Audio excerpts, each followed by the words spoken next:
Selamat menikmati sajian menarik dari channel Teh Cucu Karawang. Jangan lupa like, subscribe, dan komen. Teman-teman sekalian, saatnya kita akan membahas tentang pertanyaan-pertanyaan yang sudah teman-teman tuliskan pada LMS. Ada 5 pertanyaan yang coba saya rangkum. Untuk pertanyaan yang pertama, haruskah kita menerapkan disiplin positif di dalam menegakkan prinsip pengambilan keputusan? Kita ingat bahwa disiplin positif merupakan suatu pendekatan atau metode pengasuhan yang menekankan pada penguatan perilaku yang tujuannya untuk memotivasi dari yang ketiga prinsip pengambilan keputusan tadi, di mana kepada murid kita tanamkan prinsip-prinsip tersebut untuk menjadi bagaimana dia itu menjadi orang yang seperti yang dia inginkan. Kemudian bagaimana dia menghargai diri sendiri dan bagaimana dia memiliki nilai-nilai yang mereka percaya, atau kita sering sebut bahwa ini adalah sebagai motivasi intrinsik. Maka menerapkan disiplin positif dalam menegakkan prinsip pengambilan keputusan itu adalah satu hal yang tepat. Karena dengan disiplin positif ini tentu murid-murid akan dapat mengambil keputusan yang tepat untuk dirinya atau untuk lingkungannya atau untuk kehidupannya, karena dengan keputusan itu dia tahu sesuaikah dengan dirinya dan itu memiliki nilai-nilai yang mereka percaya. Misalkan bagaimana seorang murid SMP kelas 9 misalkan dapat mengambil keputusan dia akan masuk ke SMA atau ke SMK yang dituju. Nah, ini tentu mereka memilih tersebut atas kesadarannya sendiri, bukan atas paksaan atau pengaruh dari orang lain, baik dari orang tua, dari teman lain, ataupun dari gurunya.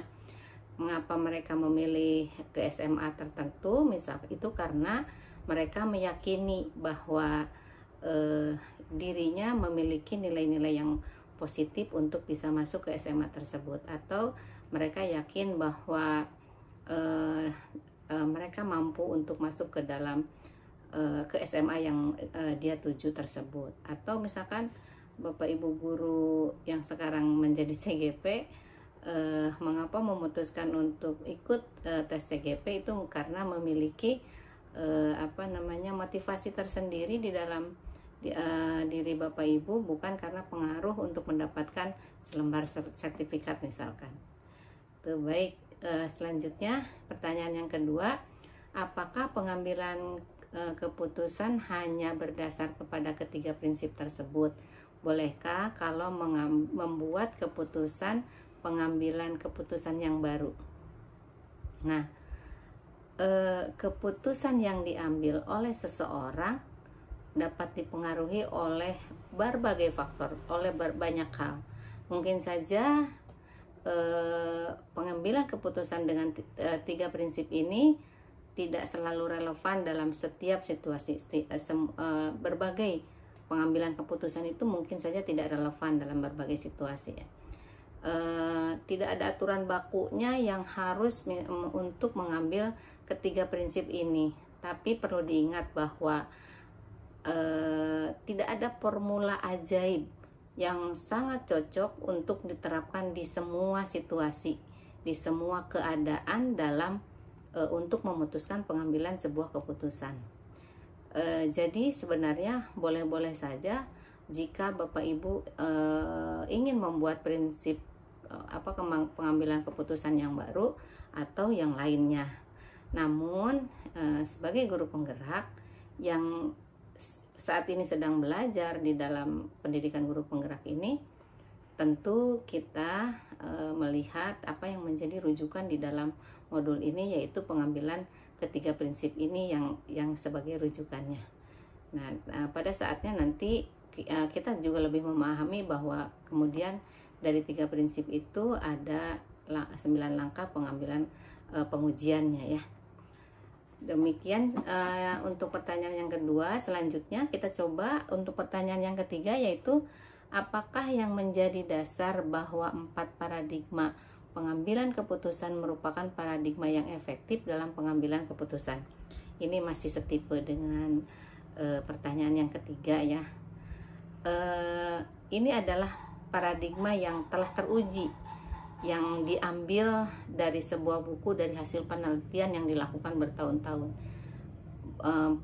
bahwa 4 paradigma pengambilan keputusan ini dinyatakan efektif dalam pengambilan keputusan, karena seperti tadi dilanjutkan, diuji lagi dengan 9 langkah pengujian untuk mendapatkan keputusan yang tepat.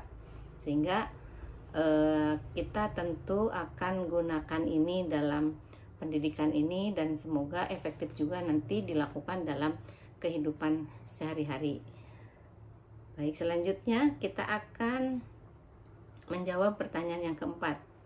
Dalam 9 langkah pengujian pengambilan keputusan, ketika kita telah menentukan siapa yang terlibat dalam situasi ini, dan ternyata ketika ada klarifikasi, ada yang menyebabkan, yang mengelak, tidak merasa ikut terlibat, apa yang harus kita lakukan? Tentu ketika ada miskomunikasi ini ya, dalam 9 langkah pengujian pengambilan keputusan itu, ternyata ada yang merasa tidak dilibatkan ya.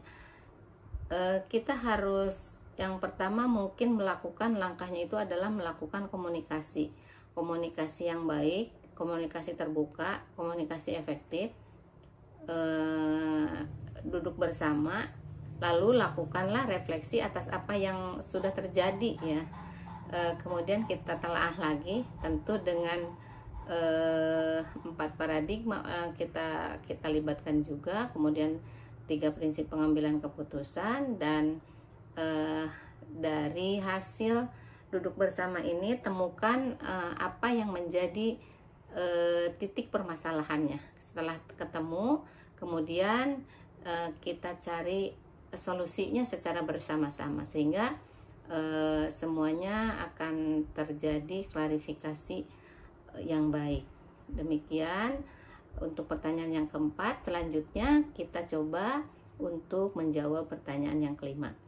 Bagaimana mengatasi bujukan moral yang notabene sudah terjadi secara sistematik dalam lingkungan kerja kita gitu ya.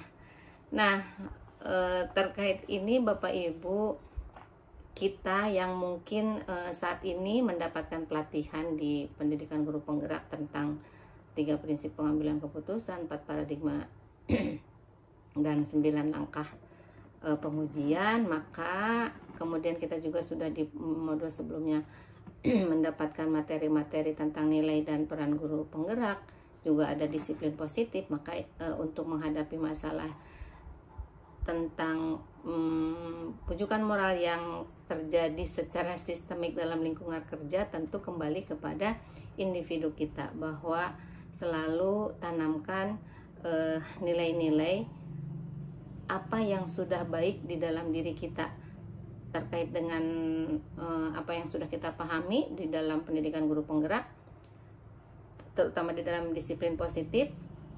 Kemudian dari sisi agama, tentu kita yang paling penting untuk menghadapi permasalahan seperti ini, bahwa di dalam modul juga pernah disampaikan bahwa untuk pencapaian tertinggi seorang beragama Islam misalkan itu adalah surga. Nah, untuk mencapai surga itu apa yang harus kita lakukan? Bagaimana kita berelasi dengan manusia, dengan sesama, dan bagaimana berelasi dengan Tuhan, seperti itu.